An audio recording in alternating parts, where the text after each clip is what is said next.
Gary, I'll let you off the hook here. For Joan, not to put you on the spot, but it says General Electric under your name. Yeah. GE spent a tremendous amount of money scaring people away from the river. And now that the dredging is pretty much over, it would be so nice to have GE spend a like amount of money, and I don't care if it's a PSA and they put GE logos all over it, to bring it back. Tell them how nice the river is. Tell them it's great. Come on back and visit us. Come on up on the upper Hudson. It would help out the economics of the area and help out the boating, and it's, I don't need a response from you, I just wanted to give that to I you. appreciate the comment. You know, I think that GE, like you said, invested a great deal in this project. By all accounts, EPA has said it's been a successful project. We'll learn more as we collect more data, and that's what GE's focus Yeah. is on. I mean, if you want to use it as a GE advertisement campaign, tell them, say how wonderful GE is. I don't care. I don't. Just bring the boaters back. Tell them I the go river's on the clean. record of opposing that. So I want to turn to 3 members of the public for comment. Again, state your name just for the record, any affiliation, and then also just try to make it relatively concise in terms of questions. There was a gentleman in the back there first, gentleman here second in the blazer, and then a gentleman in the shirt over here. All right, gentleman in the back. Joe Finan with the Historic Hudson River Business Partnership. The question really goes back to the beginning of your presentation, Gary, and you cite the record of decision and the data and the remedy was based on some data that was collected prior to that by General Electric through the use of probes and modeling. During the review, and I think it was 2010 when we had a review of that, it was a recognition that there was a large volume of PCBs that were undetected during that modeling exercise and during those probes because they hit resistance, they stopped. Underneath the resistance was liquid product, PCB product. So what I'm saying is that that initial assessment that the ROD was based on volumes that were not necessarily accurate. They were unestimated. So as you go through your statistics, what you found was more volume of PCBs in the river, in River Section 1. So of course your ability to remove more is there. So was there any matrix and adjustment to what the initial assessment was about the disposition and volume of PCBs and what the actual was? And is that reflected in those percentages you presented to us? Yeah, so the percent reductions are based on, and we'll go back and we'll be looking at those in more detail as we, now that we finish the dredging and we have additional specific information that could be looked at, we could, those numbers might adjust a little bit, but where we dredged never changed. So we reached agreement that these would be the boundaries of where we would dredge. What changed and added volume was the fact that the coring with depth didn't identify very well in places where we had debris, in particular, Kevin calls it slat wood, boards, logs. And so we had challenges trying to figure out exactly how deep the dredge prism or the bottom of the dredging should go. The classic example of that was when we dredged in the yacht basin, the Fort Edward yacht basin. It was much deeper than we anticipated originally, but we kept going down to the point where it was feasible to go down to. So that's how we ended up with the extra volume that we got in terms of the. So the statistics you're using was based on that unestimated volume. I mean, you're doing the comparison to the unestimated volume. The important thing to take into account, though, is that when he's talking about those reductions, river section by river section, it's average surface sediment concentration, not the average concentration throughout the core, but rather what's the average surface sediment concentration. So just because the coring might have blown the depth by 4 feet, doesn't change the fact that you went from one surface concentration to another surface concentration. So you gotta understand, it's the statistics you cited, average surface sediment concentration, not the average one concentration throughout a 3-dimensional volume. Your second in line is all yours. All yours. Yeah, my name is Gardner Condon, Town of Moreau, supervisor. And a couple of simple questions as I hear all these levels. When you report the concentrations, is it a comprehensive analysis or is it certain allochloors of PCBs that you limit your report to? What I'm trying to say, probably not too well, is every contaminant in parts per million or billion contained in your analysis? So that you would have a much, if it is, it seems to me, based on sampling we did back in the 70s, which I personally did, they were much higher than what I'm seeing in some of the reports today. So my question is it a comprehensive number? Or is it a hand-picked certain aerochlors and PCBs that you report? Yeah, this is definitely, as you were kind of alluding to when you started to describe this, it's I'm quite sorry, it's quite a complex thing to talk understand about, because PCBs are made up of a series of I conjugates. understand that, yeah. So we report in two ways: tri-plus PCBs and total PCBs. Yeah, the other thing that's important to look at is I that haven't when, seen, pardon me, but I haven't seen the when a total lot of the, PCBs report. now you're asking whether it was based on conjure data or RCOR data. Right. The answer is, a lot of the data was RCOR data. However, what was done is there was many, many hundreds, if not more samples, where they were both run for RCOR and conjure, so that we understood the correction factor. We understood how to interpret the RCOR data in terms of a conjure sum. So when you look at all the RCOR data, the sediment data there was probably 1 in 20 was conjure or something like Yeah. that. So there was a regression that was done, so that we understand this result from an RCOR analysis really means this much from a conjure analysis. And the reason why that was important is because EPA was looking at it in terms of the conjures, which are 3 chlorines and above, as the ones which are being most important. So even though a lot of the data were RCOR based, we understood that, did enough duplicate analysis to understand the correction factor, and then put it in terms of tri plus. So we're not missing that portion, which would be the difference between a regular RCOR and then the other PCBs, which you wouldn't catch in RCOR analysis. And a number of them that are not named, that show up on a spectrometer analysis. Yeah, so They're simply not named, so my question is, are they reported? There's no name for them, they simply show. well, they're not called RCOR. Combination. Yeah, they're not called RCOR 1242, but. Different chemicals, and they're not named. Yeah, but all the peaks of the conjure analysis were quantified individually. Some were co-owners. Do you have any documentation of that?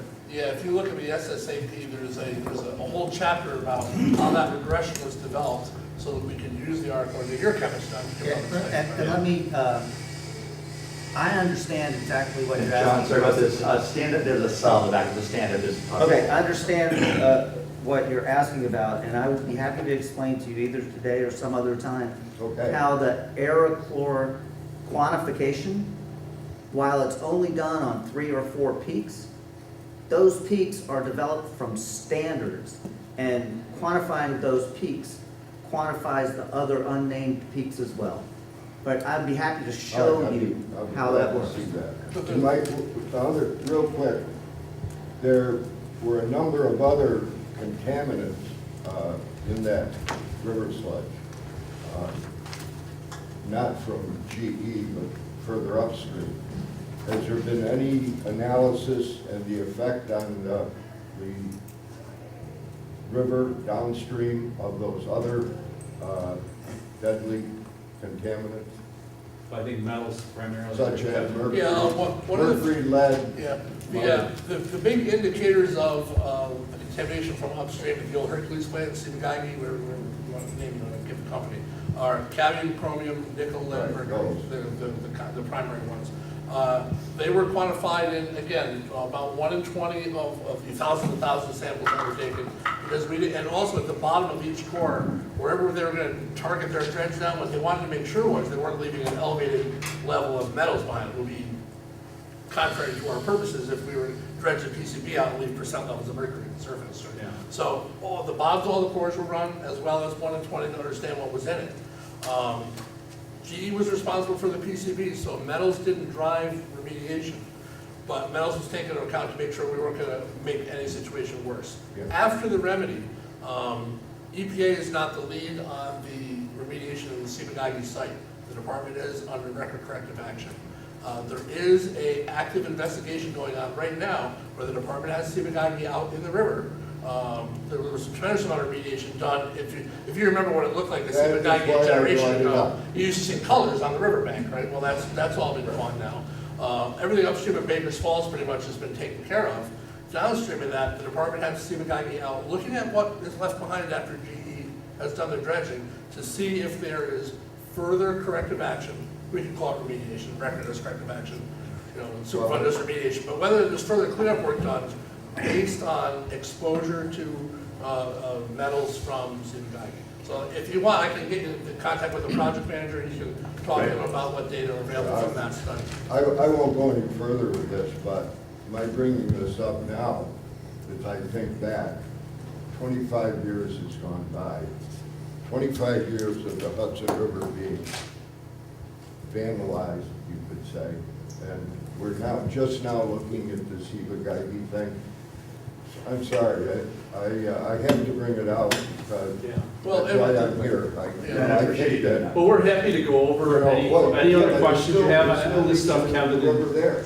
Kevin and I You've got can. other things going in the river other than PCBs. Yeah. So let's Folks actually take downstream ought to know that. the last question from the gentleman there. That's all I got. I'm got one with the shirt on, as opposed to the others. I have, I guess, a two-part question. You talk about river section 1, 2, and 3. Yeah. Why were there 3 designations for one river? It was really just an engineering decision Okay. in terms of breaking up the river into sections. I don't know, Kevin, was there any history of specifically why we called them what we did? I mean, river section 1 was obviously the Thompson Island pool. It was done during the feasibility study process, right. based on EPA's conceptual site model at the Right. time. They believed that certain portions of the river had certain impacts on the water and sediment fish. So from an engineering and science perspective, that's how the sections were broken up. I would just say for the floodplains, we've broken it up into even more, we have 9, right? 9, Each pool. each pool we've got broken up. So we're just discussing it differently, but it's still covering the whole river. What made me wonder about that, I was surprised to hear your percentages and how well section 1 performed and how adequately section 3 performed. But section 2, it was about a 50% success rate. So if you throw it all in together, it does wash out to about what the overall numbers should be. But to have one of the sections be so egregiously off, I mean, I think 50% is a big miss. Am I hearing it wrong, or can I just like to try to understand No, that you're not better? hearing it wrong. Okay. We were off in river section 2. It was different than what we thought it was when we made our decision and based on all the information we had. Yeah, I mean, Well, so you're not what about- misunderstanding it. Okay, well, I guess the next question is, and maybe this, like a lot of people, I'm looking around the corner. Not just what lies ahead for the entire river, but what about this one hole in a donut, that really is undone work?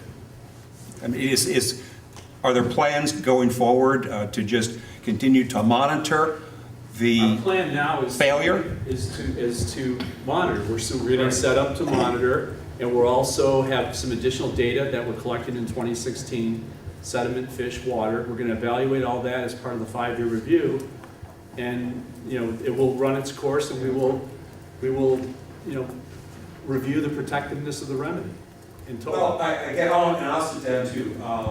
On this note, when I think about, you're able to quantify these things fairly precisely. Maybe that implies more precision than a dynamic system like a river can produce.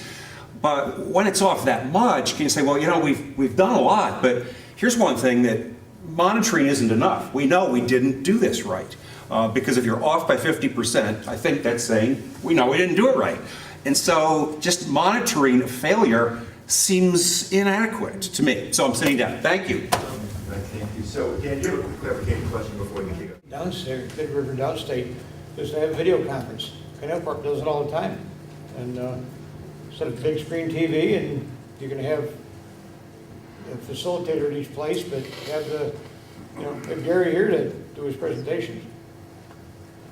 So let's do this. Let's try to get through a few more slides, and then we'll take some more questions. So again, I'm going to keep the competition at the CAG until later in the day. So this is right here among this group for now. Okay. Yeah, on the subject, while you're on this one, have you given any thought? Sir, I wanted to... are protective of human health and the environment. And indeed, that's sort of the general purpose of the Superfund Act overall, to make sure that these incredibly toxic waste sites don't poison people or the environment doesn't hurt people. At the same time, there is a separate process going on with respect to OU2, or the sediment remedy, and that is the certification process.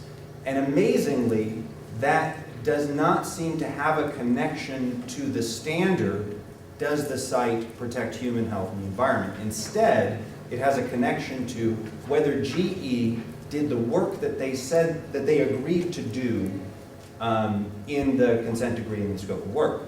So one thing that concerns us, and a big thing, a legal thing that concerns us, is that there are a number of triggers in the consent decree for covenants not to sue. That means after those covenants are triggered, EPA's hands are legally tied in terms of the further action that they can take at the sites. And one big trigger comes at certification of the remedy. And this would prevent EPA, to a certain degree, from taking further remedial actions outside of the dredge areas in the upper Hudson. So that's a big concern. Now, there is a reopener provision, but EPA can only reopen the remedy and do additional remedial action on the basis of new information that demonstrates the remedy is not protected. So that is a major concern, and one of the reasons why this 5-year review process is critical. It's not just another check-in, it is the last opportunity before certification. Or maybe it is, maybe EPA can delay certification. That's one thing that perhaps we can discuss. But it appears to be now the last opportunity before certification to check in how we're doing. Now, the protectiveness of the remedy, although there's a lot of different REOs, is predominantly based on fish. What are the PCB concentrations in fish? Because we know people eat them, and we also know animals eat them and other wildlife. So, there's two ways you can tell whether those concentrations are coming down. Either you can do modeling ahead of time, based upon some fish sampling and sediment data, and some other assumptions about what you think the remedy is going to do, or you can wait until after the remedy is done. You can test the fish and you can draw a trend line. The rod, the protectiveness determination of the rod, was based upon specific time frames for reductions in fish. NOAA came out with a study saying, EPA, you are not going to hit those time frames. And not only that, the time frames that we're predicting, and given their model wasn't perfect, but the time frames that they were predicting looked a lot like time frames that EPA rejected specifically as not protective. So that's a big concern. Now, EPA did come out with a white paper that is not peer-reviewed, and so one question is EPA going to get this white paper peer-reviewed? Because that may provide some certainty. But we're sort of in a space where there's a mutually assured destruction between these two types of science in terms of what the remedial timeframes really are. And we're left in the aftermath of that extremely confused. So one way to clear up the confusion would be to do additional mechanistic modeling based on sound data that both EPA and NOAA and other parties agree is good. And that's option one. Option two is, and I think it would be helpful moving into the next 5-year review. I mean, we don't have standards by which to hold the actors here accountable. So identifying the criteria by which EPA thinks the remedy is either successful or, the point at which it's not successful and additional action is required. And when I'm talking quantifiable measures, not both in terms of fish tissue concentrations, but also in terms of when are we going to get there? and what's acceptable and what's not acceptable, because as Gil pointed out, people are still eating the fish. You know, so that's a big issue, and we want to identify those data gaps to the extent, and to the extent that EPA is going to certify, and this is the last point, I promise, maybe also a legal opinion from EPA onto how it's going to use that data that it's gathering now and through the OM&M, you know, post-remediation, how that data would allow them to reopen the remedy. Does that qualify as new information? So, and that's something, I mean, those two routes are sort of the two ways I think that, you know, we could come to some clarity here. Thank you. Abby? Well, I don't know how I'm going to follow that. I'm glad you're going. I just want to, the one thing I want to reiterate is I think it's terribly important, and I think Noah's already mentioned this, Dan mentioned it, is that we have to have some kind of quantifiable trigger in this 5-year review that says if this is happening or if this is not happening, then EPA needs to act, or EPA needs to do whatever it can to make sure that the river is meeting that protectiveness that is set up in the ROD. So that's, I just wanted to reiterate that because I think it's critical for this 5-year review because it was not part of the last 5-year review. And then my next question is just more of a procedural one for you, Gary. But basically, you mentioned that you'd like to have kind of a timeline going forward and all that kind of stuff on when we can expect things to be done. I mentioned this before. We're coming up on a year to get this all done. There's going to be a ton of information, very technical information there. When are you going to have a schedule that we can review? I think I can have a schedule together with the formation of the team, so that the list of the team members with the schedule. Within By when? month, 6 weeks. I said, I think I mentioned on the slide a couple weeks at the most. What it's done, or what it's going to do for the river. We have a year, basically, to do all these studies and all the things that we've just talked about in terms of telling the people up and down this state, New Jersey, and the world how GE cleaned up the Hudson River. GE knows, GE owns the pollution in the Hudson River. But we also know that there's more work to be done. I hope that this meeting today and the meetings that follow will not become an excuse for letting GE off the hook. This river belongs to you and to me and to every citizen of this country. But more importantly, it belongs to my grandson and his grandson. And I'm here to make sure that my grandson at least has a chance, maybe a chance, to eat the fish out of the Hudson River. This is an important meeting because you're going to review all the stuff that has gone on.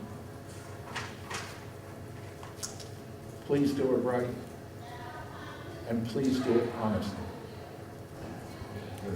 Hey, Joe? I think Gil pretty much summarized a lot of what I was going to say, but this has been a transparent process, and I think, Gary, you've done a very admirable job in painting. I hope everybody here that was the point at which what took place after the ROD would happen. And there were many environmental groups such as this that took issue with that and said it was not comprehensive enough and that it would lead to right where we're at today. And you know, listening to it, it's like deja vu or something, whatever that word is. A lot of people knew it was coming, but the political involvement at the time, going back, and the EPA administrator, if you just look at the history, I feel bad for you people in the EPA, because I'm sure you all want to do a good job, but I know how, from my own experience, how your hands are tied, and I, for one, just can't overlook that. And I know I'm not being very clear, but I think you read between the lines, all of you. So good luck, and good luck to the EPA. I thought the people that spoke here were very well-spoken, and it's sort of on your shoulders. But again, we all should recognize the limitations of that rod and what you've been having to follow, making it not easy. Any other comments from members of the board?